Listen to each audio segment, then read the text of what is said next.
종말론 두 번째 대해서 한번 알아보도록 하겠습니다. 종말의 의미, 개인적으로는 종말이 뭐죠? 육체의 죽음입니다. 육체의 죽음. 그러면 종말이 끝나죠. 그리고 이제 온 인류에 대해서 종말은 예수님의 재림이에요. 예수님이 재림하면 모든 것이 다 끝나버립니다. 종결되는 거죠.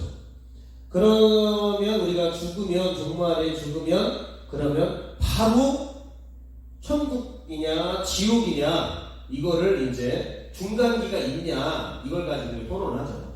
어떤 사람은 무덤에서 잠을 자고 있다. 어떤 사람은 아니다. 하나님의 심판돼서 심판을 받고 대기하고 있다. 천국과 지옥에서 대기하고 있다가 나중에 이제 신령한 육체가 결합해서 이제 완전한 이제 천국에 완전체로 들어가고 지옥으로 완전체로 들어간다. 이렇게 두 가지가 있습니다. 그래서 중간기가 있다, 없다. 이걸로 이제 구분을 하는데, 보면 중간기가 있냐, 없냐, 이걸 봤을 때, 그러니까 죽음과 이제 부활 사이에 이제 이런 것들을 이야기하는데요. 천주교는 중간기가 있다고 합니다. 그것을 연옥이죠? 연옥. 그 다음에 또 하나는 이제 림보라고 해가지고 이 두 가지가 이렇게 있습니다. 그래서 연옥은 이제 완전히 성화되지 못한 영혼들이 대기하고 있는 곳. 그래서 이제 여기서 중보기를 해주면 연옥에 있는 사람들이 온전하지 못했다가 이제 온전해지면서 천국으로 올라간다. 그래서 연옥설을 주장하기도 하고요. 림보설이 있는데 림보설은 두 가지입니다. 이제 거지 나사로가 아브라함 품에 안겨 있다고 하잖아요. 그것을 선조 림보라고 합니다. 그리고 나서 이제 올라간다. 이것도 약간 연옥계를 믿는 거예요. 그래서 선조 림보가 있고 또 하나는 유아 림보가 있습니다. 유아 림보. 어린 아이들은 예수님을 못 믿을 수 있으니까 그 아이들은 이제 적극적인 형벌은 받지 않고 그러니까 자연적인 상태에 이렇게 중간에 있는 거예요. 그리고 나서 이들은 이제 나중에 천국으로 올라갑니다. 거기서 좀 대기하고 있다. 그래서 이 두 가지가 중간 개념으로 보는데 성경적으로 봤을 때는 이것은 하나의 그냥 주장일 뿐이지 없습니다. 없다고 얘기해요. 성경적으로. 그래서 중간기 상태가 없다. 성경은 천국과 지옥 두 군만 언급할 뿐이다. 연옥 같은 게 없어요. 낙원을 연옥이라고 하는데 낙원은 천국입니다. 성경을 해석할 때. 그 다음에 사람이 이제 각 사람이 죽은 다음에는 선악간에 변경할 수 없는 인생이 결정된다. 죽으면 하나님의 심판대에 서서 결정이 된다. 그리고 온전한 육체는 예수님이 재림할 때 인간이 부활해서 온전한 이제 천국과 지옥으로 완전히 갈라진다. 이렇게 보는 것이 성경적인 견해라고 볼 수가 있습니다. 이해가 되시죠? 네. 자, 그 다음에 그럼 예수님이 재림을 하면 완전히 끝나버려요, 이제. 우리도 완전한 부활체가 되고, 무덤에 있는 사람들도 올라가고, 살아있는 사람들도 올라가요. 그래서 그것들을 증거하는 구절이 마태복음 24장 30절 찾아볼게요. 이건 예수님이 직접 재림에 대해서 말씀하신 거예요. 자, 29, 30 같이 읽어봅니다. 시작. 그날 환란 후에 즉시 해가 어두워지며 달이 빛을 내지 아니하며 별들이 하늘에서 떨어지며 하늘의 권능들이 흔들리리라. 그때에 인자의 징조가 하늘에서 보이겠고 그때에 땅은 모든 족속들이 통곡하며 그들이 인자가 구름을 타고 큰 능력과 큰 영광으로 오는 것을 보리라. 예수님이 이렇게 온다라고 이렇게 증거하고 있는 거예요. 예수님이 직접 너희 가운데 이제 큰 영광 가운데 구름을 타고 온다. 그러니까 공중 재림을 한다. 이렇게 증거하고 있습니다. 그 다음에 사도들이 증거한 게 있습니다. 데살로니가 전서 4장 15절로 18절 시작. 우리가 주의 말씀으로 너희에게 이것을 말하노니 주께서 강림하실 때까지 우리 살아남은 자도 결코 앞서지 못하리라. 주께서 호령과 천사장의 소리와 하나님의 나팔 소리로 친히 하늘로부터 강림하시리니 그리스도 안에서 죽은 자들이 먼저 일어나고 그 후에 우리 살아남은 자들도 그들과 함께 구름 속으로 끌어올려 공중에서 주를 영접하게 하시리니 그리하여 우리가 항상 주와 함께 있으리라. 이 사도들이 바울이 이렇게 먼저 죽은 자들이 먼저 이제 공중으로 올라가고 그 다음에 살아있는 사람도 있겠죠. 그 사람도 공중으로 올라가서 천국으로 이제 들어간다. 예수님 재림시 이렇게 사도들이 증거하고 있습니다. 그 다음에 천사들이 증거한 거 사도행전 1장 11절 사도행전 1장 11절 9절부터 11절까지 보겠습니다. 시작. 이 말씀을 마치시고 그들이 보는데 올려져 가시니 구름이 그를 가리어 보이지 않게 하더라. 올라가실 때에 제자들이 자세히 하늘을 쳐다보고 있는데 흰 옷 입은 두 사람이 그들 곁에 서서 이르되 갈릴리 사람들아 어찌하여 서서 하늘을 쳐다보느냐. 너희 가운데서 하늘로 올려지시니 예수는 하늘로 가심을 본 그대로 오시리라 하였느니라. 네. 그래서 천사가 이제 이렇게 갈릴리 사람들에게 예수님이 승천할 때 올라간 것처럼 다시 오신다. 이렇게 증거. 예수님의 재림은 그래서 확실하다. 예수님이 직접 얘기했고, 그 다음에 사도들이 증거했고, 또 천사들이 증거했고, 실제 많은 사람들이 승천을 보았고, 예수님이 말씀하시면서 다시 재림한다고 확실하게 말씀하셨다. 그래서 재림이 사실이라는 거예요. 물론 앞날이지만 오시겠다고 약속을 했고 그렇게 많은 사람들이 예수님의 말씀을 들었다는 것입니다. 그러면 재림이 왜 중요하냐? 재림은 이제 나중에 그리스도 안에서 육체가 이제 우리가 재림할 때 부활한다는 거예요. 그 다음에 또 하나는 우리가 완전히 이제 변형되어서 신령한 육체까지 입어서 이제 우리가 공중으로 휴거가 된다는 거예요. 그 다음에 나중에 어린 양 혼인잔치에 재림할 때 이제 혼인잔치를 하게 됩니다. 그래서 완전한 이제 천국에 들어가서 주님은 우리의 신랑이고 우리는 신부가 되어서 영생복락 왕으로 타게 되는 거죠. 그 다음에 재림을 하면 우리가 그동안 신앙생활 했던 모든 이런 믿음의 행위들 이것들을 하나님의 상을 베풀어줘서 면류관들을 우리가 재림할 때 이제 받게 되는 거고요. 그 다음에 악의 세력이 완전히 파멸되고 우리는 완전한 의에 이르게 되는 것이죠. 그 다음에 마지막으로 이제 약속한 모든 것이 성취되고 모든 것이 종결되는 것입니다. 예수님의 재림. 자, 이해가 되죠? 그래서 재림은 예수님이 육체로 실제 예수님 육체가 있는 상태로 오시는 거예요. 영으로 오는 게 아닙니다. 그래서 육체적 재림이고요. 우리 눈으로 볼 수 있어요. 공중에서.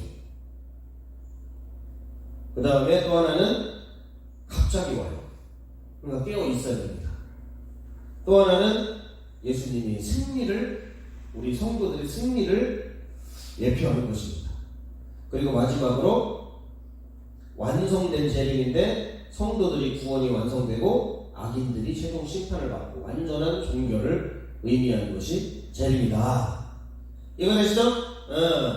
그래서 우리는 재림의 날을 기다려야 되는데 깨어 있어서 주님을 맞을 준비를 거룩한 신부의 모습으로 준비해야 된다는 거예요. 그냥 방탕하고 음란하고 세상 즐거움에 빠져있다. 그 사람은 들림받지 못하고요. 심판을 받게 됩니다. 그래서 여러분들이 항상 깨어 있어야 되고 말씀대로 순종하면서 하나님 뜻대로 살아야 된다. 이 두 가지가 필요한 거예요.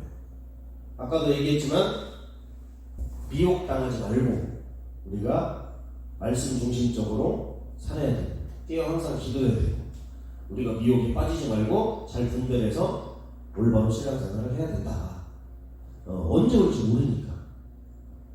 천사들도 모르고 예수님도 모르고 하나님 아버지만 그 때와 시를 알기 때문에 우리가 항상 깨어서 똑바로 신앙생활을 하고 있습니다.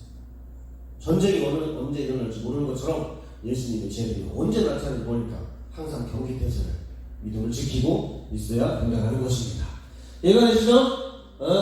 그 다음에 이제 많은 사람들이 궁금해하는 천년 왕국의 여러 가지 설들에 대해서 이야기를 한번 해보겠습니다. 크게 세 가지예요. 첫 번째, 무천년설. 두 번째, 후천년설. 세 번째, 전천년설.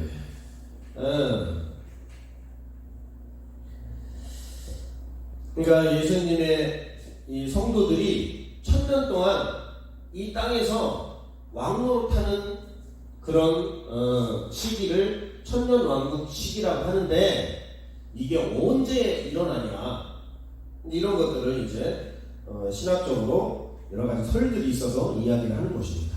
무천년설은 뭐냐면 예수님의 초림과 예수님의 재림 요 사이에 이 1000년이 의미가 없다. 그냥 상징적인 숫자이기 때문에 이 1000년이라는 문자적으로 해석하지 않고 불특정한 어떤 긴 시간을 말한다. 이게 무천년설이에요. 그래서 예수님 재림하기 전에 어느 때든지 요때 1000년 동안 왕노릇한다. 성도들이 믿음을 지고 있으면 이 땅을 다스리고 왕처럼 이렇게 한다. 그게 무천년설이에요. 이해가 되죠? 그 다음에 후천년설은 뭐냐면 예수님이 재림을 하시고 천년 왕국을 누린다. 이제 재림을 하면 이제 성도들이, 믿는 성도들 있잖아요. 그 사람들이 천년 동안 다스린다. 재림하고 후에 나오는 게 후천년설이에요. 이해가 되죠? 전천년설은 반대겠죠? 천년 왕국을 성도들이 누리고 그 다음에 나중에 예수님이 이제 재림을 한다. 이게 전천년설입니다. 재림 전 천년설. 이게 되는 거예요. 특징을 보면요, 무천년설은 지금 교회 시대고 은혜 시대고 이것들은 모르기 때문에 특별한 천년의 어떤 기간이나 이런 것들을 알 수 없고, 지금이 그냥 천년 왕국 시대다. 근데 천년 왕국 시대 같지는 않아요, 솔직히. 그렇잖아요. 이런 왕노릇 합니까 지금? 지금? 약간 종노릇하는 것 같은 느낌이, 핍박당하고 복음 전하고 믿지도 않고 그렇잖아요. 그래서 무천년설을 주장하는 사람들이 이제 루이스 벌크프, 아브라함 카이퍼 이런 사람들이 이제 주장을 하고 있는데 크게 신빙성이 좀 없어 보이기는 해요. 지금 이 천년 왕국 시대라는 게 조금 좀 이해가 되지 않고 좀 그렇습니다. 이 후천년설은 예수님이 재림한 다음에 1000년 동안 문자가 뭐야? 문자. 진짜 1000년 동안 우리가 왕노릇한다. 오래 왕노릇하죠. 그래서 이 후천년설은 점점점 복음이 전파돼서 점점점 사람들이 막 믿고 점점점 좋아진다. 예수님 재림하기 전까지 점점점 막 복음의 진보가 나타나고 세상이 좋아지고, 그리고 나서 예수님 재림을 하고 1000년 동안 성도들이 왕노릇한다는 거예요. 신빙성이 떨어져요. 좀 좋아지니까 점점 핍박이 강해지고 예수님을 배도하고, 물론 믿는 이슬람이나 이런 다른 나라도 있지만 점점점 성도들이 믿음에서 떠나고 배도하고 믿음이 약해지고 이런 것들을 볼 때 조금 타당하지 않다라고 이렇게 많이 보는 견해를 갖고 있습니다. 그래서 이 전천년설을 그래도 가장 좀 일리가 있지 않냐, 이렇게 좀 보는 견해들이 좀 많이 있는 것 같아요. 그러나 이 전천전설은 이제 두 가지로 이제 세대주의적 전천전설이 있고 역사적 전천전설이 두 개가 있어요. 세대주의적 전천전설은 어떤 내용이냐면 예수님의 재림은 두 가지다. 공중재림과 지상재림이다. 공중재림할 때 예수님을 믿는 사람들은 올라가. 그래서 환난을 안 받아.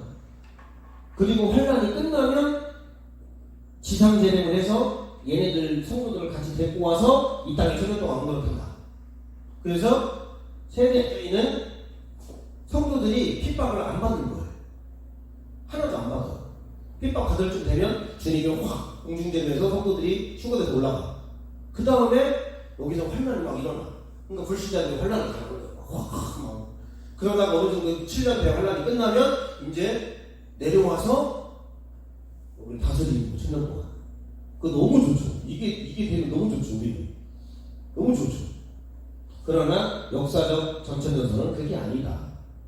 그게 아니고 우리가 환난을 당할 때 7년 대 환난을 겪어야 된다.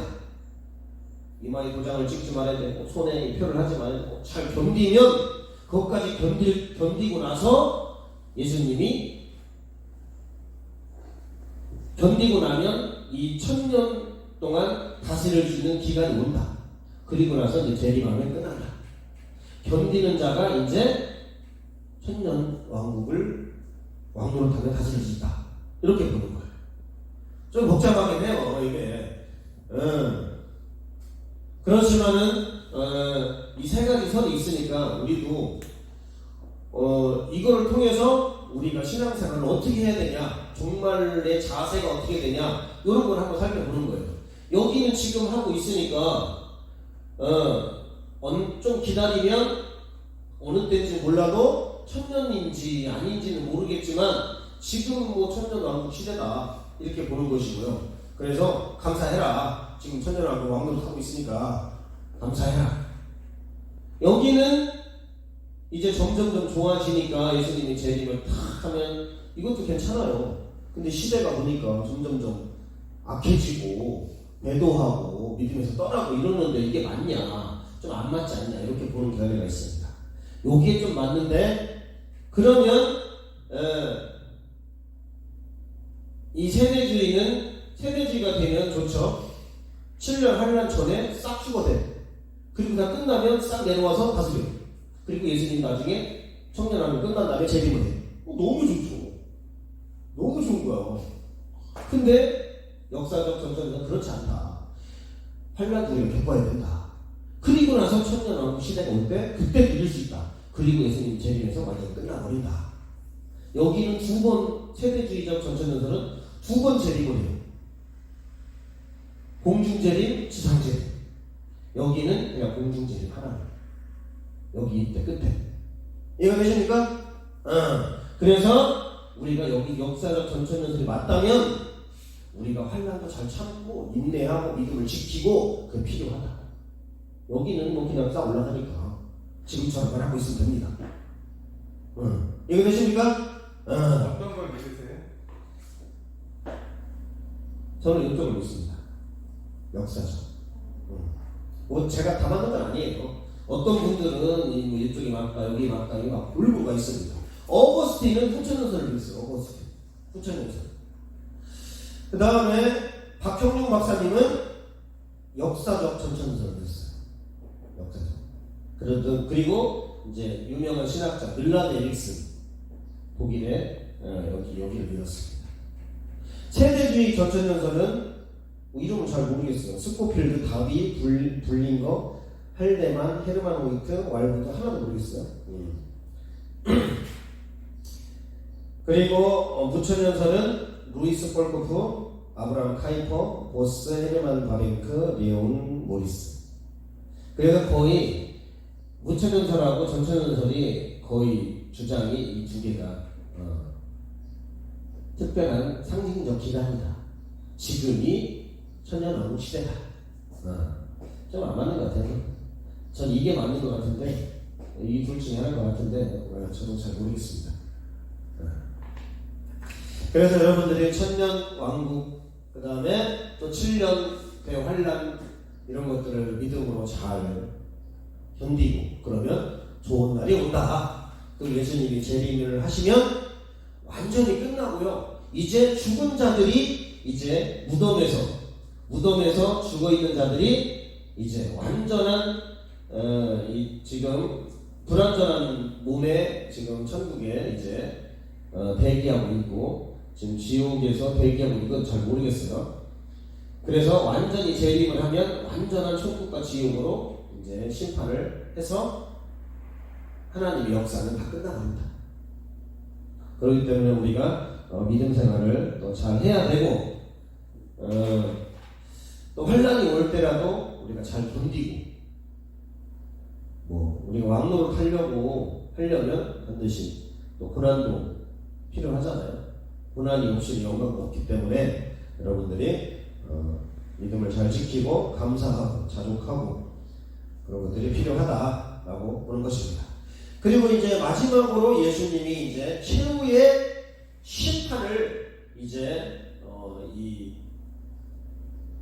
하게 되는데 그때 의인과 죄인이 완전히 갈라지고요. 그 다음에 영생과 영벌이 완전히 갈라지게 됩니다.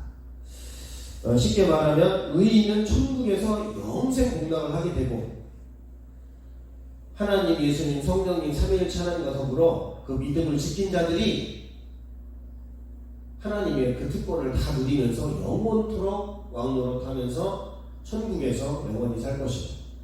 그러나 끝까지 믿지 않고 또 믿다가 중간에 배도하고 견디지 못하고 이런 자들은 영원한 지옥에서 하나님의 그 죄값을 심판을 영원토록 받게 되는 것입니다. 그래서 믿음은 한 번 믿었다고 되는 게 아니고 끝까지 변치 않고 믿는 것이 믿음이 되는 것입니다. 그래서 중간에 이렇게 믿다가 타락을 하거나 믿다가 안 믿거나 그런 자들은 믿지 않는 걸로 주님이 인정하는 거예요. 그리고 중요한 것은 그 믿음 자체가 고백이나 어떤 인정 이 정도의 믿음이 아니고요. 믿음은 하나님의 말씀에 순종하고 우리가 죄를 이기고 세상을 이기고 그래서 하나님 앞에 의의 열매, 회개의 열매를 내놓을 수 있어야 된다는 거예요. 어떤 사람은 또 그렇게 하면 또 행위 구원 아니냐? 아닙니다. 왜냐하면 성령의 사람은 성령의 열매가 나와요. 그러나 육체의 사람은 육체의 열매가 나오죠. 그렇기 때문에 반드시 하나님은 그 사람의 마음도 보지만 그 사람의 삶과 행위를 보기 때문에 행위로 심판을 한다라고 말씀하시는 것입니다. 자, 한번 볼게요. 요한계시록 20장 12절로 15절 시작. 또 내가 보니 죽은 자들이 큰 자나 작은 자나 그 보좌 앞에 서 있는데 책들이 펴 있고 또 다른 책이 펴졌으니 곧 생명책이라. 죽은 자들이 자기 행위를 따라 책들에 기록된 대로 심판을 받으니 바다가 그 가운데서 죽은 자들을 내주고 또 사망과 음부도 그 가운데서 죽은 자들을 내주네. 각 사람이 자기의 행위대로 심판을 받고 사망과 음부도 불못에 던져지니 이것은 둘째 사망 곧 불못이라. 누구든지 생명책에 기록되지 못한 자는 불못에 던져지더라. 예. 하나님은 똑같이 봐요. 하나님은 심사언행 그 사람의 행동만 보는 게 아니라 그 사람의 마음, 음욕을 품으면 가능한 거예요. 그 사람이 생각만 해도 그게 가능해요. 그러니까 이게 일치가 되는 거예요. 이게 일치가. 믿음은 심사언행의 일치입니다. 사람들은 이제 마음으로 믿어 의이르고 입으로 시인해서 구원에 이르죠. 이렇게 구원을 받았어요. 받았다가 구원이 탈락된다는 것을 안 믿어요. 그래서 한국 지금 이 신학이 이유를 배반적인 거예요. 입으로는 시인하는데 행위로는 부인하니 이는 가증하지. 티도서 1장에 나오잖아요. 그러니까 우리 입의 고백으로 하나님 평가하는 게 아니라 열매로 그 사람의 선악간의 삶으로 행위로 그것을 물론 주님은 다 알죠. 근데 우리에게 왜 그렇게 말씀했냐? 이거 가지고 안 된다. 네가 삶으로까지 믿음을 보여야 네가 온전한 믿음이다. 그래서 믿음은 고백이 아니고 믿음은 삶이 되는 거죠. 예배도 예배의 행위 예식이 아니라 삶이 예배자가 돼야 그 사람이 예배자가 되는 거예요. 근데 이제 한국 교회는 그런 것보다는 예식 중심적이기 때문에 이제 마음으로 믿으면 되지 뭐 삶으로 좀 안 돼도 어떻게 어쩔 수 없지 않냐. 그러나 주님은 그렇지 않습니다. 회개에 합당한 열매를 맺어라. 나무는 그 열매로 그를 안다. 그래서 우리도 말로만 사랑한다고 그게 사랑이 아니잖아요. 전심으로 사랑을 해야지. 그런 것처럼 그래서 이게 어렵습니다. 구원을 받는 자가 많지 않아요. 왜냐하면 그게 좁은 길이고 좁은 문이고 찾는 자가 없고요. 가는 자가 없습니다. 생명길로 다 넓고 쉽게 신앙생활하고 편하게 그냥 자기 뜻대로. 그러나 주님은 별로 없다고 얘기하는 거예요. 두렵고 떨림으로 구원을 이루라고 얘기하는 것입니다. 나의 달려갈 걸과 주 예수께 받은 사명을 지키고 그 다음에 믿음의 선한 싸움을 싸우고 믿음을 지켜라. 그러니까 믿음이 왜 그게 어렵냐면 달려가. 근데 믿음을 못 지켜. 그러니까 끝까지 믿음을 지켜야 의의 멸류관이 준비가 되는 거예요. 의인이라 칭함을 받는다는 거예요. 그렇기 때문에 우리의 신앙생활이 가식적인 게 아니라 실제적이다. 그리고 우리가 죄를 이기지 못하면 그 사람은 의인이 아닌 거죠. 성령의 사람이 아닌 거예요. 성령을 우리에게 왜 주셨냐? 이기고 살으라. 죄를 다스리며 살으라. 성령의 열매를 맺고 하나님의 영광을 드러내고 성령의 사람으로 살으라고 성령을 주는 거예요. 우리 힘은 안 되니까. 그러나 성령을 받으면 성령께 의지하고 기도하고 성령의 능력으로 죄를 이기고 세상을 이기고 육신의 종용, 안목의 종용, 이생의 자랑을 이기는 거죠. 그래서 요한계시록 3장에도 보면은 소아시 7개 교회에 전부 다 이긴 자는 생명을 얻는다. 이긴 자는 하나님의 멸류관을 받는다. 이렇게 되어 있는 거죠. 죄를 못 이기면 그 사람은 육체의 사람인 거예요. 그래서 구원을 못 받는 겁니다. 근데 많은 사람들이 그럼 누가 구원받냐? 그래서 구원이 좁은 문이에요. 좁은 길이에요. 찾지를 않아요. 많은 사람들이. 그러나 우리들은 끝까지 믿음을 지키고 주님 뜻을 어린 양이 어디로 가든지 끝까지 따라가서 구원을 이루어내야 하는 것입니다. 여기까지 이렇게 쭉 해서 정말로 2번 해서 조직신학 강의를 다 마쳤습니다. 하여튼 박수! 고생하셨습니다. 개시부터 쭉 해서 요 정도의 뼈대는 잡고 이렇게 할 때 여러분들이 팍팍 쏠리지 않고 좌도나 우도나 치우치지 않고 여러분들이 건강한 신앙생활을 하게 될 줄로 믿습니다.